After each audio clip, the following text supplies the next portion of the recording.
ছোট চারায় ফুল। একটি ছোট চারা দেখতে পাচ্ছেন, এটা লঙ্কা জবার চারা, মরিচ জবাও বলে থাকে। এই জবাটার অন্য নাম মধু ফুল। এটার ফুলটা ছিঁড়ে নিয়ে যখন এরকম ফুলের পরাগধানী বের হবে, ফুলটা ছিঁড়ে নিয়ে এটার নিচের এখানে চুষে মধু খাওয়া যায়। এটা মধু ফুল বলে, এই জন্য প্রচুর মধু হয়, এটাতে নেকটার থাকে। তো এই যে গাছটা দেখতে পাচ্ছেন, এই গাছটা সরাসরি মাটিতে লাগিয়ে করা।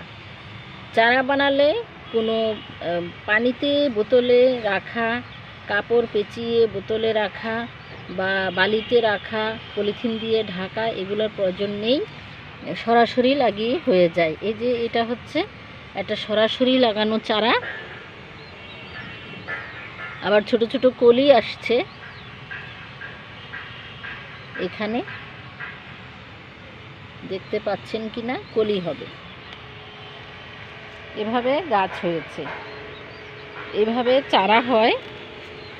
আরেকটি চারা আমি দেখাচ্ছি, এটা হচ্ছে ভেরিগেটেড বাগানবিলাস বা বোগেনভিলিয়া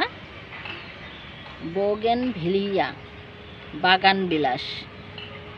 এটাও ছোট একটি চারা, বোতলে দেয়া আছে।